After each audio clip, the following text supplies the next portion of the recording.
क्योंकि जब ये जमीन निकलती है ना नीचे से तो बड़ा अच्छा लगता है। गाइस ऐसी कार थी। आप दो स्नो बोर्डिंग स्लेजिंग चैंपियंस जा रहे हैं। $19 का सेट था ये और $9 का मिल रहा है। तू मेरी सबसे क्यूटी डॉटर है।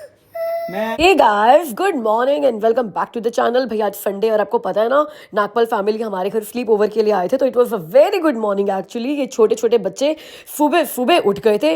नो मैटर हम लोग रात को गेम खेलकर सुबह 3 बजे सोए हैं बट इन लोगों ने बिल्कुल टाइम पे हमें उठा लिया। तो या good morning.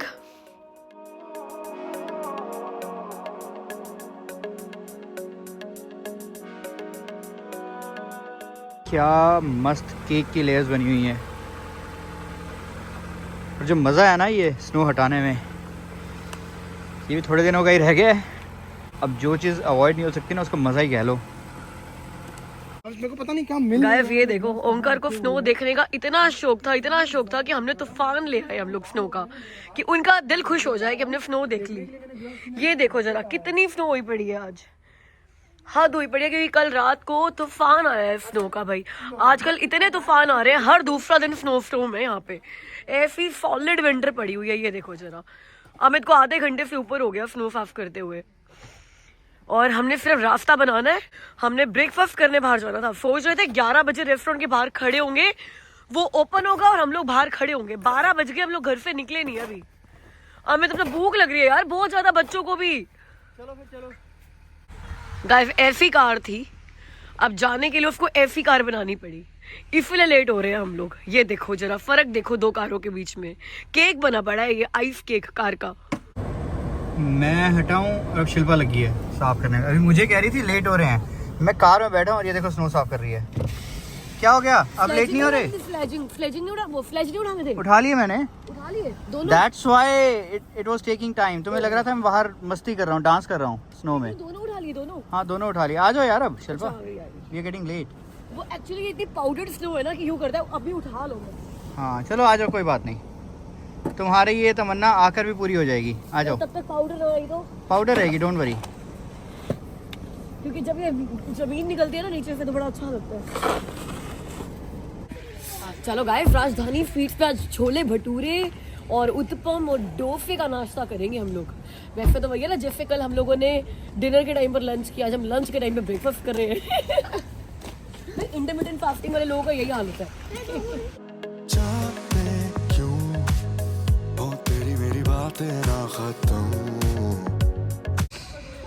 Check this jeep. ये बंदा इतना ट्रैवल करता होगा, इसने इतने सारे स्टिकर्स लगा रखे हैं पीछे, मतलब ऐसा लगता है कि सारी ज़िंदगी बस ये घूमता ही रहता है। ये देखो यहाँ पे ना एक ये ट्रेंड है, आप जिस नेशनल पार्क या जिस जगह पे जाते हो ना वहाँ का स्टिकर लेके लगा लेते हो। एमी ने घर में ना एक बोर्ड बनाया हुआ है ऐसा स्टिकर्स का ही, दिखाऊंगा आपको। एमी ने खाने हैं भटूरे, अमित ने भी खाने हैं छोले भटूरे, ओमकार आंचल ने खाना है साउथ इंडियन। मैंने डिसाइड नहीं किया अभी तक कि क्या खाना है, तो इसलिए हम लोग राजधानी आए हैं जब सब कुछ मिल जाए। एमी को तो उसका ऑर्डर पता है। एमी आपने क्या खाना है? हाँ ये बड़ा वाला है, राइट। यहाँ पे बैठ जाते हैं। एमा वहाँ चले जाते हैं, दैट्स अ बिगर टेबल। थोड़ा सा मसाला डोसा भी। और क्या खाना है आपने मसाला डोसा के अलावा?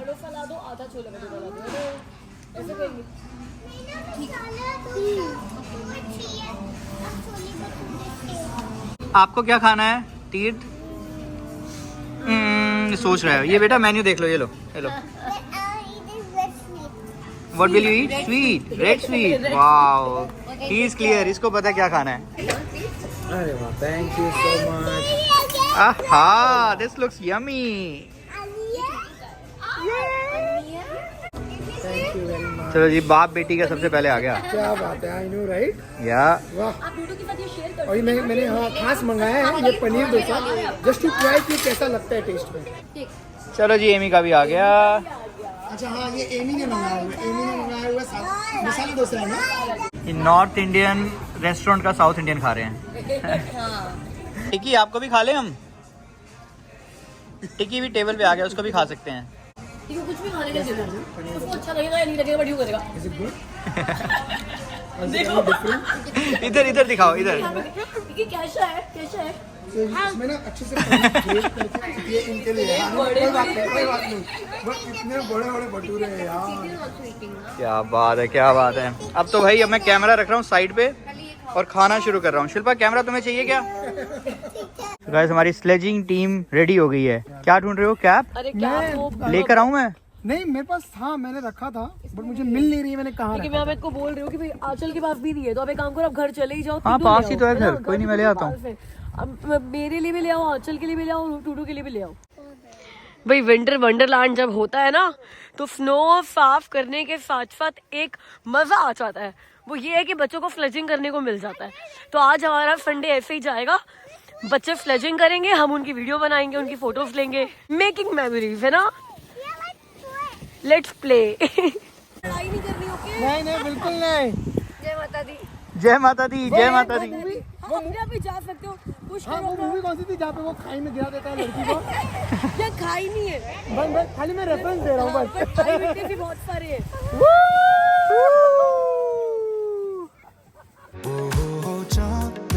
क्यों तो लगे कोई साथी पुराना, थोड़ा थोड़ा समय होने लगा बेकाबू, थोड़ा सा तूने। एमी और एमी भी वहाँ पहुँचे हुए हैं। आ जाओ गाइस। क्या मस्त सीनरी होती है शिल्पा ये। मैं तो जोकर लग रही होंगी इस कैप में। ब्यूटीफुल जोकर लग रही हो, ब्यूटीफुल जोकर। अब पेयर जा रहा है डॉटर एंड पापा का। ओके, हेयर भी डॉटर एंड पापा, हेयर भी डॉटर एंड पापा। आई कम विद यू। नहीं इसने नो, अकेले जाना है। ओके, ये मुझे नहीं पता ये वेट हैंडल कर लेगा या नहीं कर लेगा। जाओ जाओ जाओ। चलो 1 2 3 गो।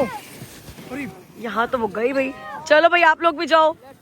ना तू बहाने से कोई बहाना दे, होना है जो तू होने दे। Come on around and just vibe, oh vibe. आज बहुत सारे लोग आए हुए हैं यहाँ पे मस्ती करने के लिए। I have tried this many a time, so I can vouch कि ये बहुत मुश्किल है भाई। ऊंचाई पे ऐसे चढ़ना, वो भी इतने बोझ को खींच के। बोझ मतलब वेट कह रही हूँ भाई मैं, लड़कियां बोझ नहीं होती है।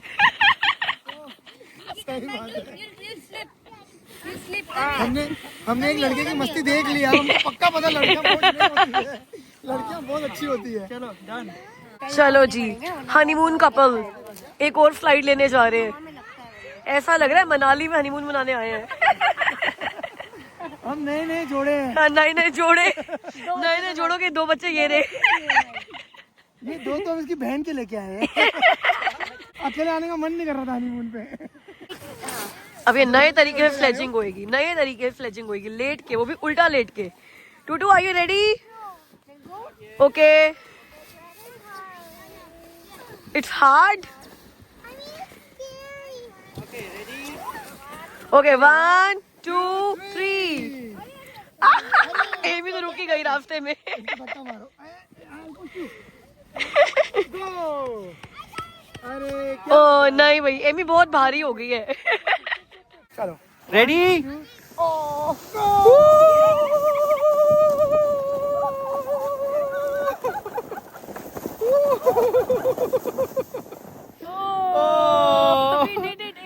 एमा भी डिड इट। और मेरे कपड़े देखो, ये देखो। तभी तो मैं आगे नहीं बैठ रही थी। सही में आगे जो बैठता है उसका बहुत बुरा हाल होता है। और उन्होंने स्नोमैन देखो कितना अच्छा बना दिया है। इन्होंने वो आगे वो देखो, वहाँ पे स्नोमैन। हाँ वो देखो गाइस, ये देखो क्या मस्त स्नोमैन बनाया है। वो देखो हेमा।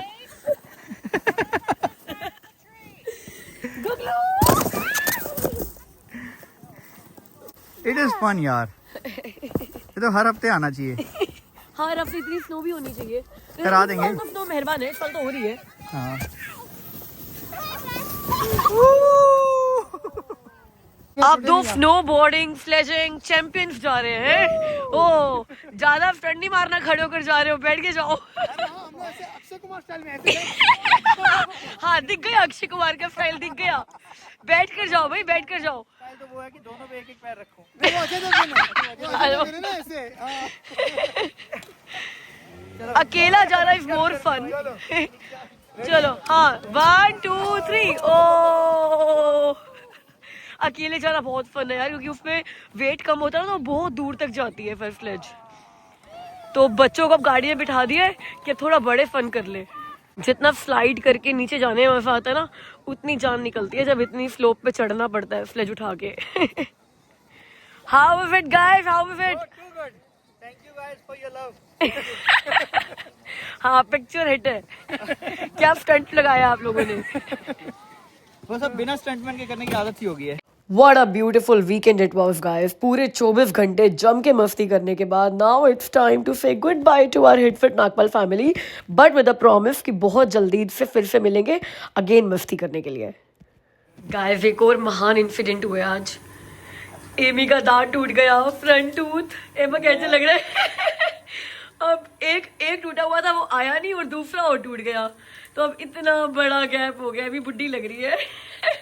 मैं बाहर स्नो साफ कर रहा था और तुम्हारी एमी की आवाज आई, पापा पापा, मैं भाग गया। मेरे को पता नहीं क्या हो गया, इसका दांत निकल गया। देखो दांत अपना संभाल लिया इसने इसमें। ओह, पर एमा एक बार बता बेबी, तेरी तो 2 एक साथ टूट गए। ओए अच्छा रो तो नहीं, रो क्यों रहे हो बेबी? अरे नहीं, तू डबल क्यूटी लग रही है। अब तो डबल क्यूटी लग रही है।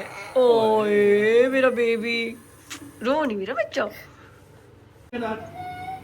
हाँ अब इसको लग रहा है कि अच्छी नहीं लग रही है, बहुत नहीं, बड़ा गैप क्यूटी हो लग रही है। अच्छा, एक गया। बार बताओ, डबल सबसे क्यूटी पूछ लो। लग रही है। सबसे पूछ लो कैसी लग रही अरे है। चलो सबसे पूछो, दिखाइयो दिखाइयो। देखो गाइस, एमी अच्छी लग रही है ना, क्यूटी लग रही है ना। अच्छा, सबने स्माइल बोला था करके कि जब, अरे स्माइल करके दिखाओ तब पता चलेगा ना कैसे, जब स्माइल करेगा तब एक कैसा स्माइल लगेगा। करके दिखाओ, ऐसे मुंह खोल कर। हाँ, ताकि एक सबको स्माइल दिखे करके। भी। हाँ अब बताओ गाइस कैसी लग रही है एमी। सारे बच्चों का टूटता है ये, तो ये फिर सबकी लाइफ में आता है। हाँ जी, अच्छा पापा से पूछो, पापा आपको बताएंगे आप कितनी क्यूटी लग रहे हो। आ जाओ। ओए अच्छा लग रहा है बेबी। कोई बात नहीं, तू मेरी सबसे क्यूटी डॉटर है। मैं इतना लव करता हूँ तुझसे, इतना लव करता हूँ, मुझे तो बहुत ही क्यूटी लग रही है तू। वॉलमार्ट आते ही ना याद आने लग जाता है कि अरे ये तो फरवरी मंथ चल रहा है, वैलेंटाइंस मंथ भरा हुआ है वॉलमार्ट रेड रोजेस से। But it's not all about 14 फरवरी। जिनकी गर्लफ्रेंड्स पहले कहीं चली जाएंगी, जॉब पे होंगी, किसी और शहर में रहती होंगी, पता नहीं कब मिलने, तो भाई वॉलमार्ट कहता है कि भाई रोजेस की कमी आपको नहीं होगी, पूरा फरवरी वैलेंटाइन मंथ है। तो यही वॉलमार्ट दिखा रहा है हमें यहाँ पे।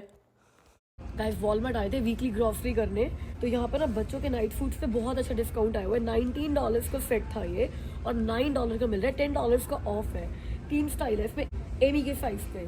एक ये पर्पल कलर है एमी, देखो पर्पल कलर, और इसमें ऐसा इसका फ्लीव पजामा है। फ्लीव पजामा फुल स्लीव टी शर्ट है, और क्या चाहिए बताओ।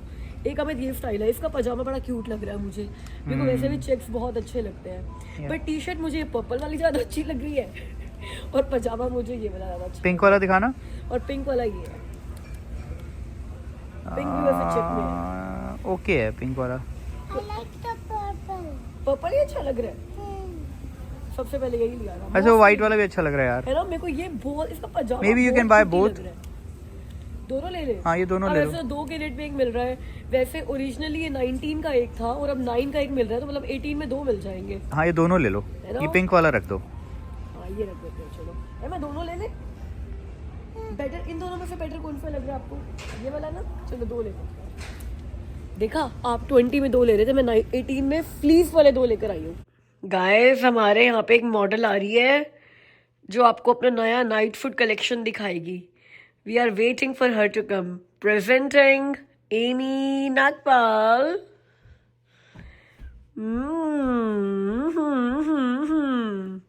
ओहो ओहो ओहो ओहो।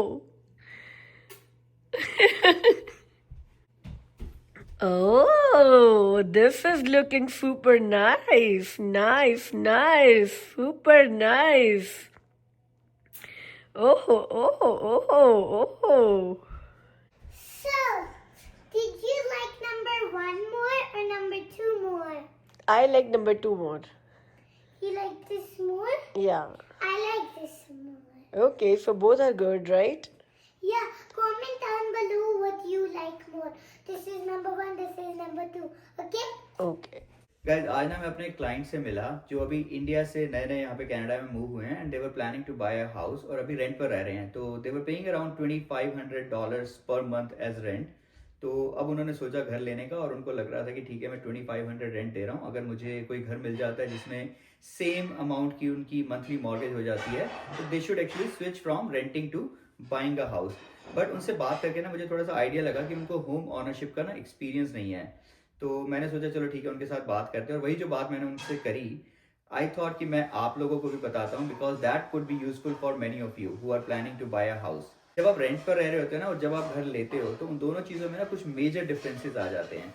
होम ओनरशिप के साथ ना there are so many other expenses, जो कई बार क्या होता है, जो फर्स्ट टाइम होम बायर्स होते हैं ना उनको नहीं पता होती।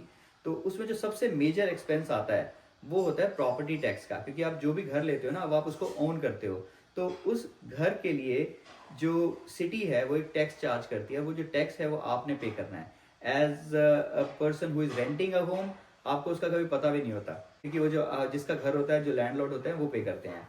तो मैंने उनको जब बताया ना कि आपको प्रॉपर्टी टैक्स पे करना पड़ेगा, और आप जिस एरिया में घर लेने का प्लान कर रहे हैं उस एरिया में जो average property tax for that kind of property जो आप टारगेट कर रहे हो इतना होगा, तो एक बार तो उनके कान ही खड़े हो गए। कहते अच्छा ये भी होगा। फिर मैंने उनको बताया कि आपको घर का इंश्योरेंस भी लेना है एज अ होम ओनर, तो इंश्योरेंस भी आप उसमें ऐड करके चलो अपने एक्सपेंसेस में। यूटिलिटीज चलो ठीक है, आप अगर रेंट पे रहते हो तो you pay the utilities there as well, but यहाँ पर utility is not the only thing, there are some other expenses as well. जैसे मेंटेनेंस होती है, जो चीज़ें आप यूज़ कर रहे हो, फर्नेस यूज़ कर रहे हो, एसी यूज़ कर रहे हो, इलेक्ट्रिसिटी, प्लम्बिंग एंड जो भी आप पे करते हो, अब उनमें क्या होता है कि इश्यूज भी आते रहते हैं। When you are staying on rent, आप वो सारे एक्सपेंसेस किस पे डालते हो?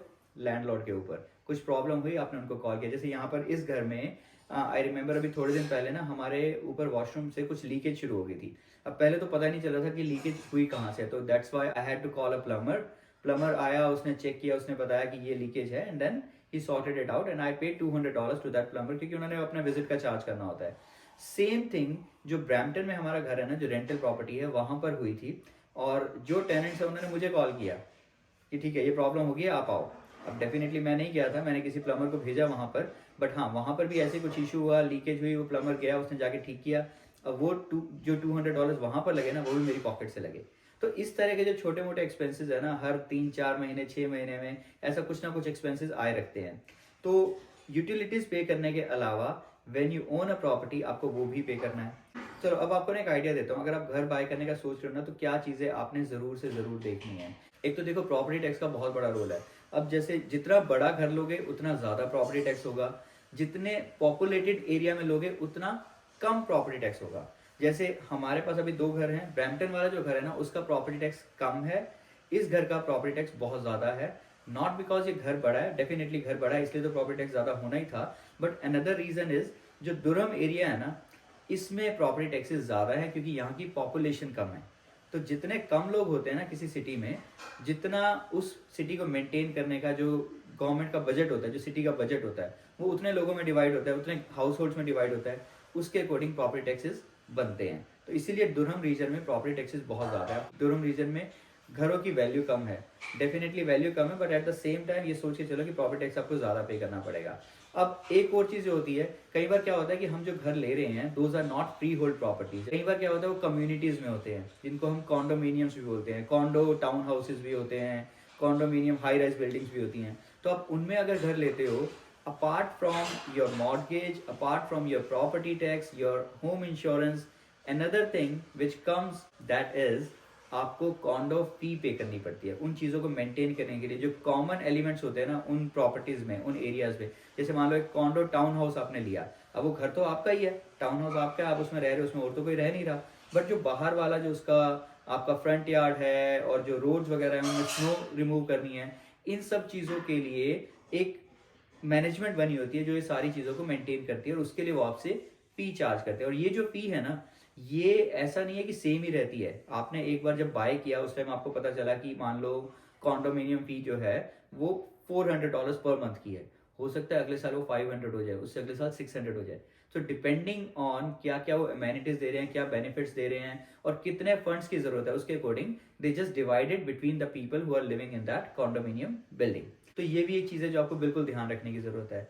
तो जब मैंने वो सारी चीज़ें कैलकुलेट करके अपने फ्रेंड को, अपने क्लाइंट को बताई ना, तो उसको समझ आया कि उसको सिर्फ 2500 पे नहीं करना, जो सारी चीज़ें हैं वो साथ में मिलाकर उसको एक्चुअल में 3500 पे करना पड़ रहा था। और फिर उनकी इनकम के अकॉर्डिंग जब हमने कैलकुलेशंस करी, then he actually realised that the house which he was planning to buy, he can not afford to buy the house और लिव इन दैट हाउस।